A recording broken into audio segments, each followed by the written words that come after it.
Y la multitud de los que habían creído era de un corazón y un alma, y ninguno decía ser suyo algo de lo que poseía, mas todas las cosas les eran comunes.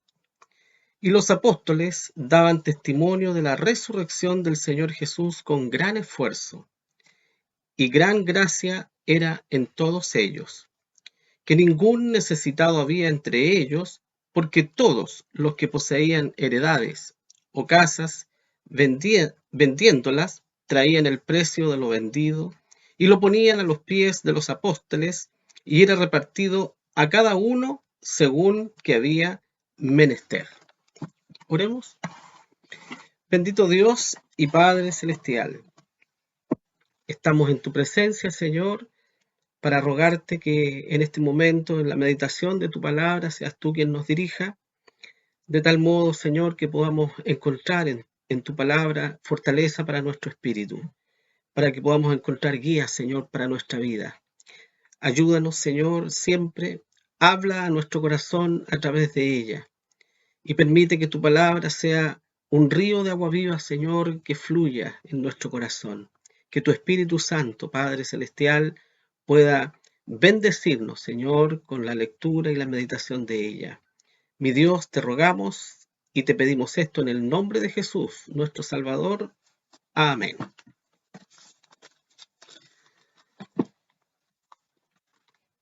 Eh, Casi todo en esta vida podríamos decir que tiene su dualidad. Cuando hablamos, por ejemplo, de la paz y la guerra, del amor y el odio, de la luz, la oscuridad, de la alegría y la tristeza, la riqueza, la pobreza, la bondad, la avaricia. Todo en este mundo, ¿verdad?, tiene esa dualidad. Y cuando nosotros hablamos de la guerra, del odio, de la oscuridad, de la avaricia, de la tristeza y de la miseria del hombre, podemos darnos cuenta que todas estas cosas son producto del pecado que radica en el corazón del ser humano. Todas estas cosas.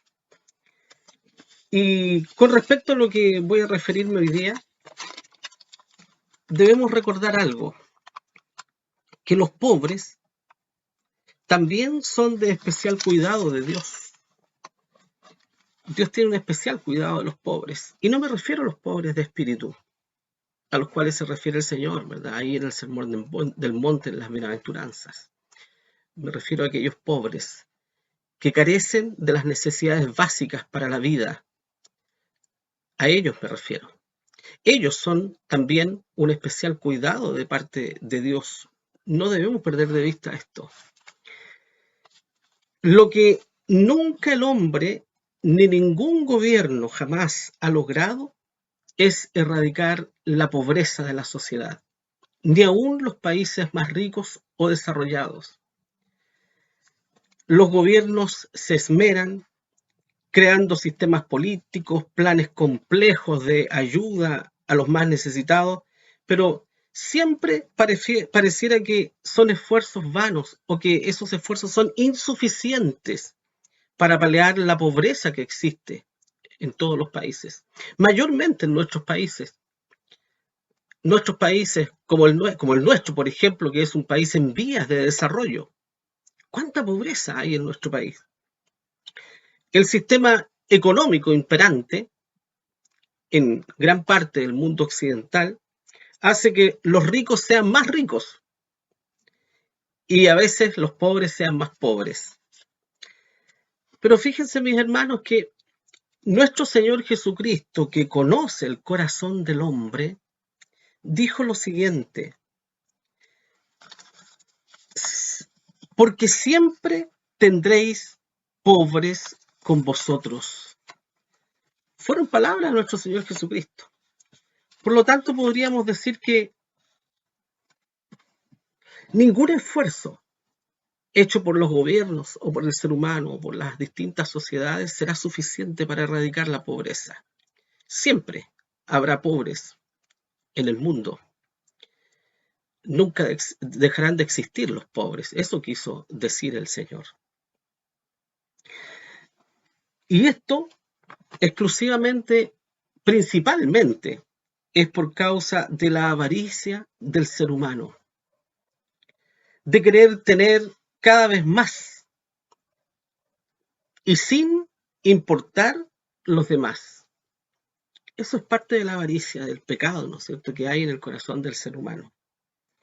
Dice la palabra del Señor en 1 Timoteo capítulo 6, versículo 10, porque el amor del dinero es la raíz de todos los males, el cual codiciando algunos se descaminaron de la fe y fueron traspasados de muchos dolores. Fíjense ustedes qué importante lo que dice la palabra del Señor, que el amor al dinero, el tener un amor más allá, ¿verdad?, de lo conveniente por el dinero y por las riquezas, es raíz de muchos males en la vida del ser humano. Y que hace que muchos pierdan el camino del Señor incluso. Y hace que muchos seres humanos se vuelvan insensibles ante el sufrimiento, la pobreza y la miseria de otros. Y por lo tanto dice, y fueron traspasados de muchos males. Eso es lo que produce el amor excesivo al dinero. Y es una de las razones por la cual existe la pobreza, la avaricia de muchos seres humanos, del ser humano en general. Pero otras veces también podríamos decir que la pobreza proviene de la pereza propia del ser humano también. En Proverbios capítulo 20, versículo 13, el consejo de la palabra del Señor para nosotros que somos creyentes, que somos hijos de Dios, y que dice, no ames el sueño, porque no te empobrezcas. Abre tus ojos y te hartarás de pan. El Señor nos incentiva y nos aconseja a que pongamos nuestros esfuerzos en el trabajo para poder prosperar. Porque la pobreza trae consigo, la flojera, ¿verdad? O la pereza trae consigo pobreza, como lo dice la palabra del Señor. No ames el sueño. Seamos esforzados, quiere decir eso. Además, la pobreza puede venir también por las malas compañías, como también lo dice Proverbios, capítulo 23, versículos 20 y 21, que dice, no estés con los bebedores de vino, ni con los comedores de carne, porque el bebedor y el comilón empobrecerán, y el sueño hará vestir vestidos rotos. ¿Qué significa esto? Significa que los vicios y el desperdicio, el no valorar las cosas y no cuidarlas, puede conducirnos a la pobreza, nos va a empobrecer. ¿Y cómo se refiere la palabra del Señor a esto, verdad? El sueño hará vestir vestidos rotos. Se refiere a la pobreza. El que es perezoso, el que va tras los vicios, el que es amigo de los amigos y que malgasta, ¿verdad?, los bienes de esta tierra en cosas que no convienen, tarde o temprano, ¿verdad?, le llegará la necesidad a su vida. La iglesia primitiva no tuvo grandes planes económicos. No era el objetivo de la iglesia primitiva hacer grandes planes económicos, ¿verdad? Tampoco tuvo planes educativos, pero sin embargo eliminó las necesidades de muchos hermanos. Solo el consejo de la palabra de Dios, cuando dice, amaos unos a otros como yo os he amado, ¿verdad? Aplicando ese principio, la palabra de Dios terminó con la pobreza, ¿no es cierto?, de muchos de los hermanos. Hay algo importante. Dice en Hechos 4:32 que la multitud de los que habían creído era de un corazón y un alma, y ninguno decía ser suyo algo de lo que poseía, mas todas las cosas les eran comunes. ¿Saben ustedes que el pensamiento de quienes pretenden eliminar la pobreza en nuestro tiempo es quitar al que tiene para dar al que no tiene? De esa forma, muchos gobiernos se plantean, ¿no es cierto?, para terminar con la pobreza. Es una práctica filosófica antigua y que no ha muerto y que está viva hoy día. La Iglesia Apostólica nunca practicó eso. Los hermanos daban voluntariamente y de corazón. El ser humano quiere y pretende quitar al que tiene para dar al que no tiene, para que el que es pobre deje de ser pobre. Pero eso no es justo. No es lo justo. La iglesia primitiva nunca practicó eso. La iglesia primitiva practicó eso que dijo nuestro Señor Jesucristo, el amarse unos a otros como Él nos amó. Eso es lo que practicó, o lo que practicaron nuestros hermanos en el pasado. Y vaya que funcionó hermoso. Y vaya que no había necesidades en el pueblo de Dios, porque ninguno decía ser suyo lo que poseía. Nosotros no estamos listos para eso en este tiempo. Ninguno de nosotros tal vez estaría dispuesto a renunciar a todo lo que posee para entregarlo. Como dice la palabra del Señor, que se entregaban los valores y las propiedades a los pies de los apóstoles. No está ni la confianza, ni está el deseo del corazón, ni la intención de actuar de esa forma. Al contrario, vivimos en un tiempo de desconfianzas. Vivimos en un tiempo en que el hombre que tiene quiere más. Nosotros mismos a veces actuamos de esa forma. Deseamos más de lo que tenemos. Y mientras más ganamos, más gastamos. Es parte, ¿no es cierto?, de nuestra naturaleza humana.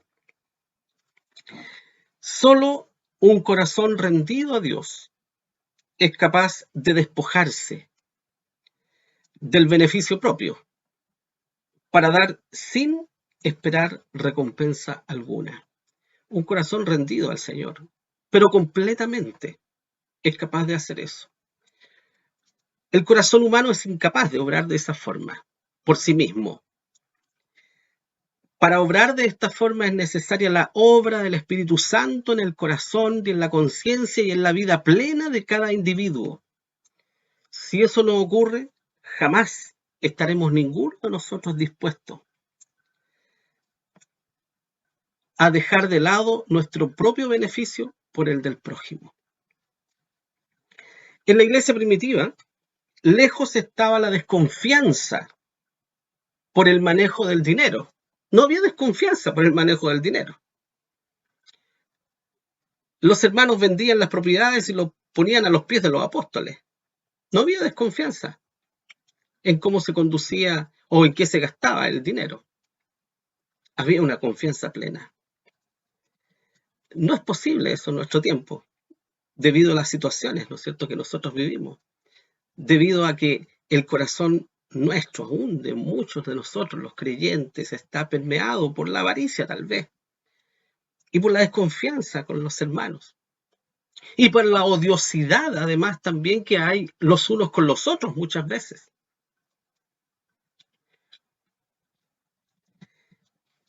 Los cristianos de la iglesia primitiva dice que tenían un corazón y un alma.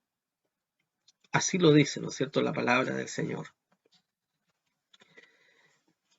Hoy este tema es un tema delicado cuando se habla de los dineros, por causa, ¿no es cierto?, de las ganancias que muchos falsos de la fe han logrado, ¿no es cierto?, siendo verdaderos mercaderes de la fe.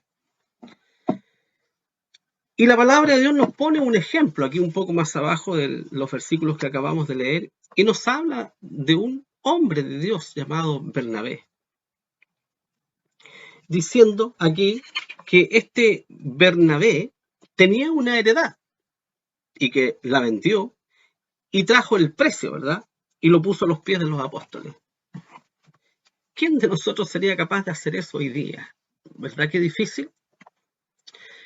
Qué difícil sería esto. Vender nuestras propiedades y ponerlas, ¿no es cierto?, allí al servicio de la iglesia. ¿Quién hace eso? Casi nadie hace eso hoy día. ¿Por qué? Los porqués pueden ser muchos, por muchas razones, pero principalmente vamos a referirnos, ¿no es cierto?, a esto, la avaricia que hay en el corazón de todos nosotros, del ser humano, y que a veces gobierna la vida de muchos creyentes también. No olvidemos, mis hermanos, el amor al dinero es el principio o la raíz de todos los males, ¿verdad?, que nos vienen sobre nuestra vida. Debemos obedecer a la palabra de Dios, estar atentos al consejo de la palabra del Señor. Y no olvidar, ¿verdad?, que Dios nos pide un especial cuidado también por los necesitados y por los que sufren. No solamente debemos orar por nuestras familias o debemos trabajar para el sustento propio y de nuestros seres queridos.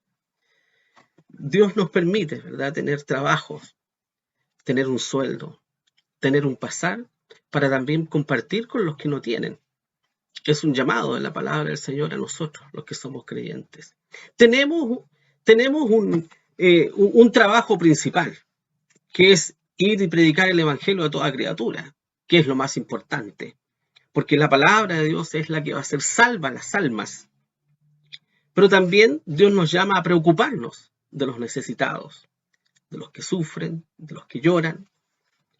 Tanto es así que el Señor pone un ejemplo con respecto a esto, y que cuando estemos en la presencia del Señor, ¿verdad?, hay un ejemplo ahí en el texto, en el Nuevo Testamento, que dice: ¿cuándo, Señor, estuviste desnudo y te ayudé y te vestí? ¿Cuándo tuviste hambre y te di de comer? ¿Y qué dice? ¿Qué dirá el Señor? En cuanto lo hiciste a uno de estos pequeños, lo has hecho por mí, dice el Señor. Entonces, cada vez que nosotros vamos en ayuda del que sufre o del necesitado, Dios no dejará sin recompensa eso tampoco.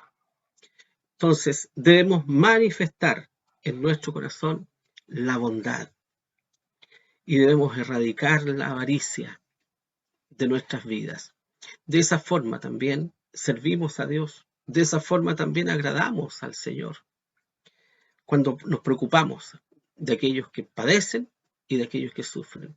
Primeramente, como dice la palabra de Dios, como consejo para nosotros, para los domésticos de la fe, debemos estar plenamente seguros que ninguno de nuestros hermanos en Cristo está padeciendo necesidades, que ninguno de nuestros hermanos en Cristo esté padeciendo hambre, que cada uno de nuestros hermanos tenga las necesidades básicas cubiertas en su vida. Es responsabilidad nuestra también. Creemos, ¿no es cierto?, como dice la palabra del Señor, que los hijos de Dios no tendrán falta de ningún bien. Lo creemos, porque es una promesa de parte del Señor.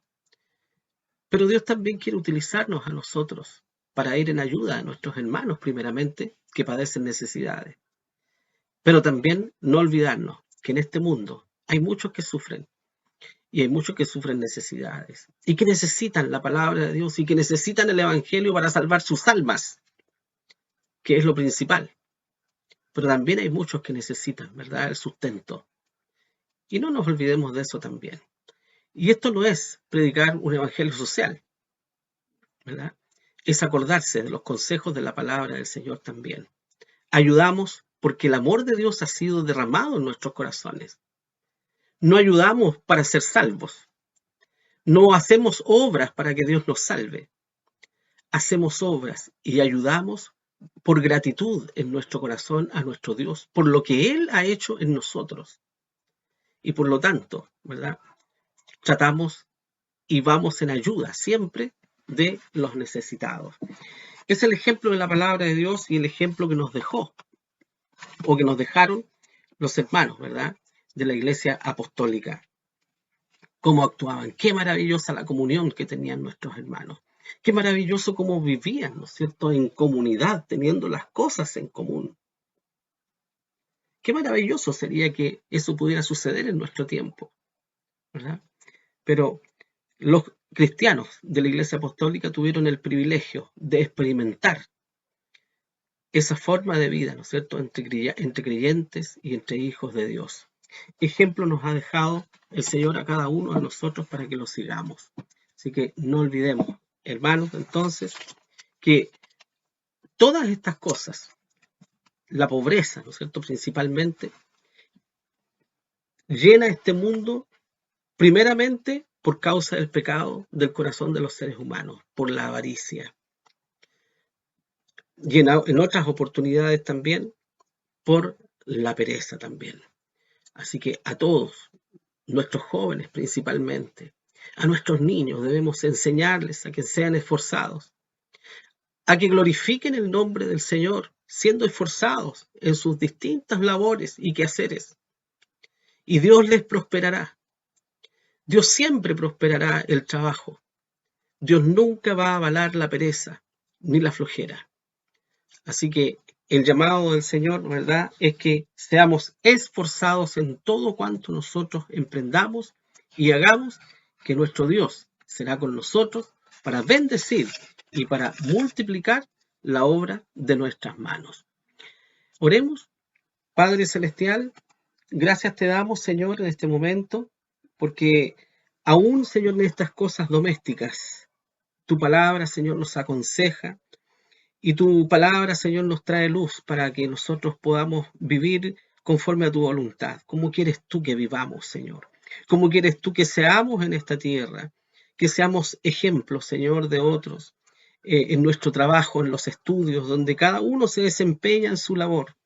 Que siempre todo lo que hagamos lo hagamos como para ti, Señor, para tu gloria y para tu honra. Y que nada hagamos para el ojo humano, para el aplauso y para la vanagloria, Señor. Que todo sea para ti y para honrar tu nombre siempre. Porque sabemos, Señor, que siempre tú prosperarás el esfuerzo que hacemos, Señor, en esta tierra. Lo confiamos, Señor, y lo hemos experimentado. Sabemos que es así y que tú nunca faltarás tu promesa y que ninguno de tus hijos tendrá falta de ningún bien. Que ninguno de tus hijos mendigará, Señor, el pan, porque tú proveerás, Señor, como lo hiciste en el pasado con tu pueblo, así también lo harás con nosotros. Gracias, Padre Celestial, por esto. Te lo pedimos y te lo agradecemos en el nombre de Jesús. Amén.